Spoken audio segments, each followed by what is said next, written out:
I love Paige to death. Do not get me wrong. I think, I think she's a hell of a player and, would love to play with her one day. But those refs were giving her every freaking whistle last night. You literally couldn't touch her. And that shit is so annoying to me. The WNBA just crossed a line that has the entire basketball world absolutely stunned. Sophie Cunningham, one of the league's most respected voices, didn't just get angry about bad officiating. She got completely furious about what she's calling straight-up corruption. And when she dared to speak out about referees literally rigging games against teams like the Indiana Fever, the league's response was so brutal, so calculated, that it's left fans questioning everything they thought they knew about women's basketball. What happened next will make your blood boil. Picture this. You're watching what should be a fair basketball game, but instead, you're witnessing something that looks more like professional wrestling. The Indiana Fever, led by rookie sensation Caitlin Clark, are getting absolutely hammered by referees who seem to have selective vision. Every drive to the basket results in contact that would send NBA players to the free throw line 10 times over. But somehow, I think that's a huge problem. Well, she's gonna be one of those players that, she's already gonna be a GOAT. She's gonna be a Hall of Famer. Everyone knows that she's freaking hell of a player, but, getting some of those whistles already, oh my. Officials are treating it like playground basketball. Meanwhile, on the other end of the court, the Dallas Wings are getting whistle after whistle for the slightest touch. It's not just bad officiating. It's systematic, it's obvious, and it's destroying the integrity of the game. Sophie Cunningham watched this travesty unfold and did something that most players are too scared to do in today's WNBA. She spoke the truth, but this wasn't just a casual complaint or a frustrated post-game comment. This was a player who had reached her absolute breaking point with what she was witnessing. The Phoenix Mercury guard, known for her posted the video 6 days ago. It shows her lip-syncing lyrics from Sabrina Carpenter's song Man-Child. The caption to the video is, "At some refs." Stupid. Or is it slow? Maybe it's useless. Yesterday, Cunningham reposted the video on X with the nonsense approach and fierce competitiveness, looked at this corruption and said enough is enough. She took to social media with a message that would change everything. The TikTok that started this wildfire wasn't some elaborate production or carefully scripted statement. It was raw, it was real, and it was devastating. Sophie lip-synced to Sabrina Carpenter's song Man-Child, but the caption she added turned it into a nuclear weapon aimed directly at the officiating crew. At some refs, she wrote, before the lyrics kicked in, "Stupid, or is it slow?" 7-0 Indiana run. They're within 2 and a foul. This time, Peckers does get the call. I thought this might have been an offensive foul. Howard for the finish. Indiana's considering challenging this call, but they will not, as Peckers gets free. Maybe it's useless. 6 words that would cost her $500 and ignite a controversy that's still burning today. But here's what makes this even more incredible. She posted this knowing exactly what would happen. She knew the WNBA would come for her. She knew there would be consequences. And she did it anyway because sometimes the truth is more important than your paycheck. The speed of the league's response should terrify every player in the WNBA. Within days, Sophie found herself hit with a $500 fine for what the league called detrimental conduct. But if you think that silenced her, you don't know Sophie Cunningham. Instead of backing down, instead of issuing some generic apology, she doubled down in a way that sent shockwaves through the entire organization. She went on her podcast and laid out exactly what every fan, every player, and every coach already knew but was too afraid to say out loud. On that podcast, Sophie didn't just defend her TikTok. She pulled back the curtain on the systematic problems plaguing women's basketball. Overturn it to an offensive foul. You could also maintain that it's a foul but take away the continuation. All of those things could happen here on this call. The interesting thing is, when you get to this point of the play, it is a foul on Boston. But it's because her arm was clamped earlier in the play. I mean, look at that. What can she do there? She literally can do nothing. I don't know how that's not overturned to an offensive foul. I agree with you.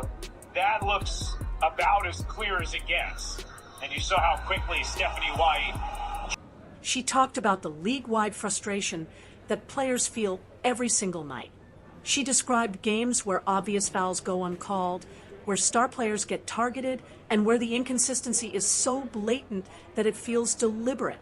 But most importantly, she talked about how this isn't just about basketball anymore. It's about player safety, it's about competitive integrity, and it's about whether the WNBA actually cares about protecting its biggest star. So the call will stand as confirmed. This will be also. Indiana will lose their challenge as well as their timeout. One shot for Euro. Thank you. That's stunning to me. I mean, Aaliyah Boston, look at her.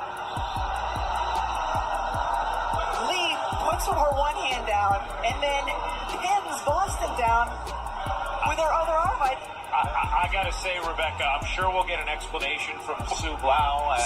The league's response to her podcast was swift and brutal.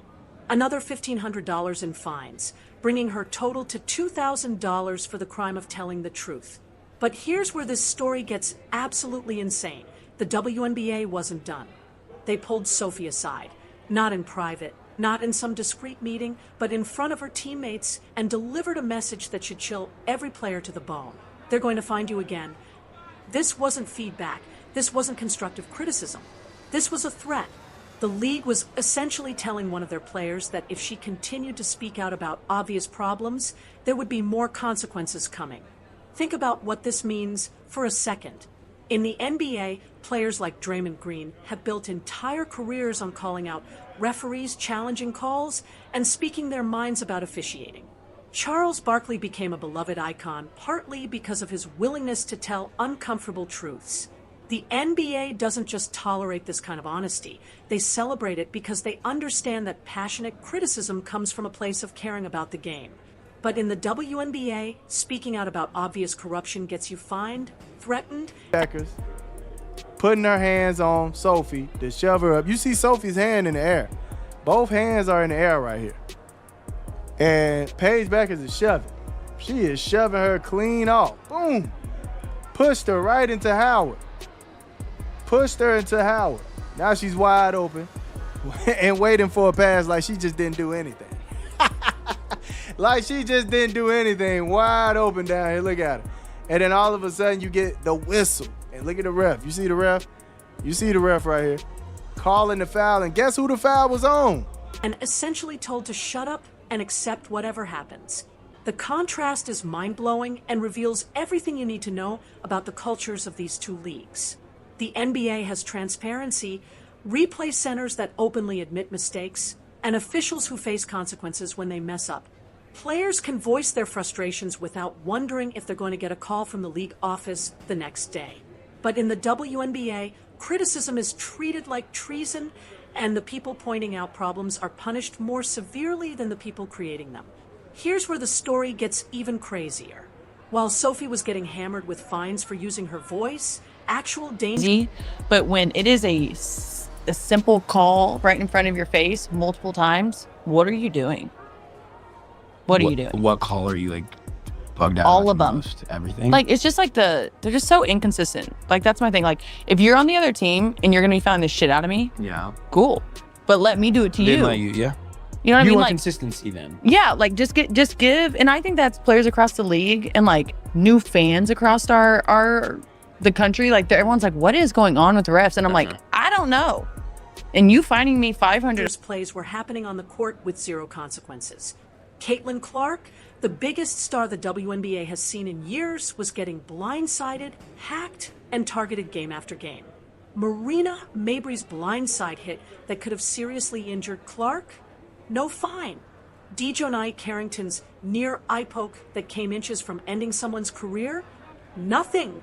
The league that found its backbone when it came to punishing words somehow couldn't find any discipline when it came to protecting their meal ticket. The hypocrisy is so blatant, so obvious, that fans started connecting the dots immediately. Social media exploded with hashtags supporting Sophie. GoFundMe campaigns popped up overnight to cover her fines. There's a couple girls in there Dumb too. question. Do if someone were to like say someone called men's basketball their whole life and then went over to women's, would they be expected to call the game differently, just given like the style and like physicality and stuff like that? Thousands of signatures appeared on petitions demanding referee accountability. The WNBA thought they were silencing a problem player, but instead they created a movement. They took someone with a legitimate complaint and turned her into a martyr for everyone who's ever watched a WNBA game and wondered if the fix was in. But the league doubled down on their disaster. When Sophie went back on her podcast to discuss the fines themselves, to talk about how her general manager had to pull her aside in front of her teammates to deliver the league's punishment, they fined her again. Think about the absurdity of this, getting fined for talking about being fined. It's like something out of a dystopian novel where questioning authority becomes a crime punishable by more questioning becoming a crime. Sophie's response to all of this has been nothing short of heroic. She acknowledged that refereeing is a difficult job. She admitted that some officials are talented and work hard, but she refused to back down from the central point that the inconsistency has become impossible to ignore. She didn't resort to personal attacks, she didn't question anyone's character, and she didn't use profanity or inflammatory language. No, I think there's a double standard in how people get their calls. I think Kelsey Mitchell, number one, is held or chucked on every freaking possession and never gets a call off the ball. I think Aaliyah Boston is the worst officiated post player in the league. She never gets a call. And you know, there's a double standard there, certainly. But you know, again, if it's going to be physical and you're gonna allow us to be physical, then allow both teams to be physical. If you're going to call the holds and you're going to call the chucks, and you're going to then call it both ways. So I mean, I think that we've been pretty consistent in what we're asking for, and I didn't feel like it was consistent, especially for those two. I think you could call. She simply said what millions of fans were already thinking. The refs aren't doing a good job, and it's affecting players' safety and competitive integrity. Meanwhile, the pattern of corruption continued. Game after game, the same inconsistent officiating that sparked Sophie's original complaint kept happening. Players like Aaliyah Boston and Kelsey Mitchell were getting held, grabbed, and fouled without calls, while opposing players were getting whistles for breathing on their defenders. The Indiana Fever, already fighting an uphill battle as a young team trying to establish themselves, found themselves fighting not just their opponents, but the officials too. The Wall Street Journal, one of the most respected publications in America, started asking questions about whether the WNBA was creating a hostile work environment that silences honest conversation. Think about that for a moment. A major newspaper is investigating whether a professional sports league is suppressing its own players for speaking out about obvious problems. When mainstream media starts questioning your leadership, you know you've crossed a line. But perhaps the most telling aspect of this entire saga is how it's backfired on the WNBA. Instead of silencing Sophie, they've amplified her voice to levels she never could have reached on her own. Her podcast episodes have seen massive spikes in listenership, with fans eager to hear the dangerous comments that the league is so desperate to suppress. Every fine, every threat, every attempt to shut her up has just made more people pay attention to what she's saying. The Streisand effect is in full force here. Try to bury a story, and you just make it bigger. Try to silence a voice, and you just make it louder. The WNBA's heavy-handed approach has turned a relatively minor complaint about officiating into a full-blown credibility crisis that threatens the foundation of the entire league. And here's the really scary part. This pattern of bad officiating isn't getting better, it's getting worse. When referees know they can make questionable calls without facing meaningful consequences, when they know that the people criticizing them will face more punishment than they will, what incentive do they have to improve? The WNBA has created a system where accountability flows upward to players and coaches, but never downward to the officials who are actually making the mistakes. The stakes here couldn't be higher. The WNBA is at a crossroads that will define its future for decades to come. They can either take the brave route, admit that their officiating has serious problems, and work toward transparency and improvement, or they can keep pretending nothing's wrong while alienating the very fans and players who give the league its life and energy. But here's what they need to understand. Once trust is broken, it's almost impossible to get back. When fans start doubting the integrity of games, when players become afraid to speak their minds, when star athletes can't get basic protection from obviously dangerous plays, you don't have a sports league anymore. You have professional wrestling with a basketball theme. Sophie Cunningham's courage in speaking out isn't just about one player's frustration. It's about whether the WNBA wants to be a legitimate professional sports organization or a carefully managed entertainment product where outcomes feel predetermined. The question now is whether the WNBA will learn from this disaster or double down on it. Will they finally admit they have a leadership crisis and start protecting stars like Caitlin Clark and Sophie Cunningham? Or will Commissioner Kathy Engelbert and her administration keep silencing their best ambassadors, even if it means burning the trust of everyone who cares about women's basketball? Based on their response so far, the answer should terrify every fan of the game.